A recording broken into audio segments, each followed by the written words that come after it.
Hi friends, welcome to அக்ஷயா.com.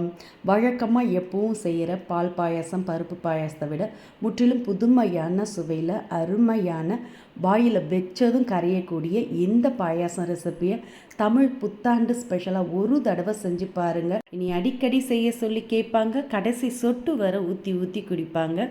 வாங்க எப்படி செய்யறதுன்னு பார்க்கலாம். அதுக்கு ஒரு மிக்சிங் பவுலில் 1/2 கப் அளவுக்கு பச்சரிசி மாவு, கூடவே கொஞ்சமாக உப்பு, 1 டீஸ்பூன் அளவுக்கு நெய் சேர்த்து மாவோடு நல்லா கலந்துக்கங்க. கலந்த பிறகு எந்த கப்பில் மாவு எடுத்தீங்களோ அதே கப்பில் 1 கப் அளவுக்கு தண்ணீர் ஊற்றி கட்டிகள் இல்லாமல் இது மாதிரி கொஞ்சம் தண்ணியாகவே கலந்துக்கங்க. ரொம்ப திக்காகவும் இருக்கக்கூடாது, ரொம்ப தண்ணியாகவும் இருக்கக்கூடாது. 1/2 கப் மாவுக்கு 1 கப் தண்ணீர் சேர்த்திங்கன்னா கரெக்டாக இந்த பதத்துக்கு தான் கிடைக்கும். இப்போ இதில் கரண்டி எடுத்து போட்டுக்கங்க. மாவு கரெக்டாக இந்த டெக்ஸ்சரில் இருந்தால் தான் உங்களுக்கு நல்ல மெலிசாக ஊற்றுறதுக்கு ஈஸியாக இருக்கும். இப்போ இந்த மாவு ஊற்றி எடுக்கிறதுக்கு இது மாதிரி ரவுண்டான பிளேட் இருந்தால் எடுத்துங்க. அதில் கொஞ்சமாக நெய் விட்டு பிளேட்டில் ஒரு முறை எல்லா இடம் பரவுற மாதிரி தடவிடுங்க. ஒரு முறை தடவினீங்கன்னா போதும். கடைசி வரைக்கும் இதில் மாவை ஊற்றி வேக விட்டு எடுத்துக்கலாம். இப்போ கலந்து வச்ச மாவுலேருந்து 2 குழிக்கரண்டி அளவு மாவை ஊற்றி இது மாதிரி எல்லா இடம் பரவுற மாதிரி சாய்ச்சி எடுத்து இதை அப்படியே ஸ்டீமரில் ஒரு 3 நிமிஷம் அப்படியே ஸ்டீம் பண்ணி எடுத்துக்கங்க. அதிக நேரம்லாம் ஸ்டீம் பண்ண வேண்டியது இல்லைங்க. ஒரு 3 நிமிஷம் அப்படியே ஸ்டீம் பண்ணி எடுத்திங்கன்னா அதிலே வெந்து சாஃப்டாக கிடைக்கும். இப்போ சரியாக 3 நிமிஷம் ஆனதும் இந்த பிளேட்டை எடுத்து அப்படியே வெளியே வச்சுடுங்க. இப்போ இன்னொரு பிளேட்டில் மாவை ஊற்றி எடுத்து அதே மாதிரி ஸ்டீமரில் ஸ்டீம் பண்ணி எடுத்துக்கங்க.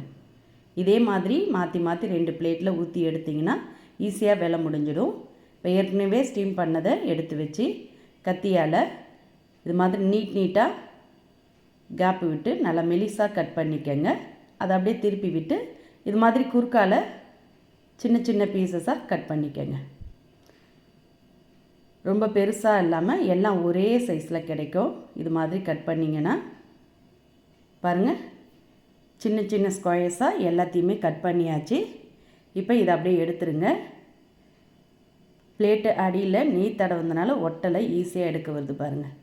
ரொம்ப மெலிசாக இருக்கக்கூடாது, ரொம்ப தடிமனாகவும் இருக்கக்கூடாது. இது மாதிரி மீடியமான சைஸ்லே எல்லாத்தையுமே கட் பண்ணி எடுத்துருங்க. ரொம்ப தடிமனாக இருந்ததுன்னா சாப்பிட்றதுக்கு நல்லா இருக்காது. இது மாதிரி மெலிசாக இருந்தால் தான் வாயில் வச்சதுமே கரையுங்க.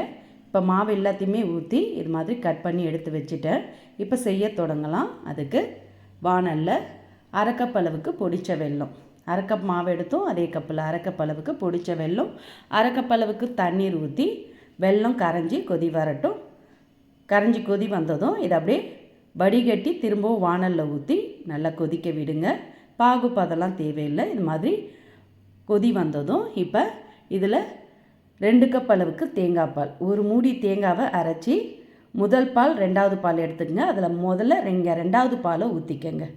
முதல் பாலை கடைசியாக ஊற்றிக்கலாம். இது மாதிரி 2வது பால் 1 கப் அளவுக்கு ஊற்றி ஒரு கொதி வந்ததும் இதில் நம்ம கட் பண்ணி வச்சுருந்த பீசஸ் எல்லாத்தையுமே சேர்த்துடுங்க. சேர்த்து நல்லா அந்த வெள்ளைக்கரைசல்லே 2 நிமிஷம் கொதிக்க விடுங்க. நல்லா இனிப்பு சுவையை உறிஞ்சி சாப்பிட சுவையாக இருக்கும். இப்போ இது கொதிக்க பார்த்தே பவுலில் 1 டீஸ்பூன் அளவுக்கு பச்சரிசி மாவு சேர்த்து கொஞ்சமாக தண்ணீர் விட்டு கட்டிகள் இல்லாமல் கரைச்சி இது மாதிரி மாவை சுற்றிலும் பரவலாக ஊற்றி கலந்துக்கங்க. கொஞ்சம் க்ரீமி டெக்ஸ்சரில் கிடைக்கும். இது மாதிரி 1 டீஸ்பூன் மாவை கலந்து ஊற்றினீங்கன்னா இப்போ அரிசி மாவை ஊற்றின பிறகு நல்லா 1 நிமிஷம் கொதிக்க விடுங்க. கொதித்து வந்ததும் கொஞ்சம் திக்காக இருக்குது பாருங்கள், நல்லா க்ரீமியாக திக்காக வந்திருக்கு. இப்போ கடைசியாக இதில் அரைச்சி வச்ச 1 கப் அளவுக்கு திக்கான தேங்காய் பாலை ஊற்றிக்கங்க. முதல் பாலை கடைசியாக இறக்க போகிற நேரத்துக்கு ஊற்றி கலந்துக்கங்க. கலந்துட்டு இது ரொம்ப நேரம் கொதிக்க விடாதீங்க. இப்போ ஏலக்காய் பொடி 1/2 டீஸ்பூன் அளவுக்கு சேர்த்துக்கங்க. கூடவே நெய்யில் வறுத்த முந்திரி, திராட்சை, தேங்காவை சேர்த்துக்கங்க. 2 டீஸ்பூன் பொடியாக கட் பண்ண தேங்காவையும் நெய்யில் வறுத்து சேர்த்திங்கன்னா நல்ல மணமாக சாப்பிட சுவையாக இருக்கும். உங்கள் விருப்பத்துக்கேற்ப நட்ஸ் கூடுதலாகவும் கம்மியாகவும் நெய்யில் வறுத்து சேர்த்துக்கங்க. நல்ல கமகமன் சுவையான அடைப்பிரதமை பாயாசம் ரெடி. எப்போது ஒரே மாதிரி பால் பாயாசம், சேமியா ஜவ்வரிசி பாயாசம், பருப்பு பாயாசம் செய்யறத விட இந்த அடைப்பிரதமை பாயாசத்தை ஒரு முறை செஞ்சு கொடுத்து பாருங்கள். குடும்பத்தில் எல்லாருமே போட்டி போட்டு சாப்பிட்டுட்டு பாராட்டுவாங்க. அந்த அளவுக்கு சூப்பராக அமிர்தமே தோற்று போயிடுங்க. இந்த ஈஸியாக செய்யக்கூடிய ரெசிபி உங்களுக்கு பிடிச்சிருந்தா லைக் பண்ணுங்கள், ஷேர் பண்ணுங்கள். மறக்காமல் நம்மளுடைய சேனலையும் சப்ஸ்கிரைப் பண்ணிவிடுங்க. நன்றி, வணக்கம்.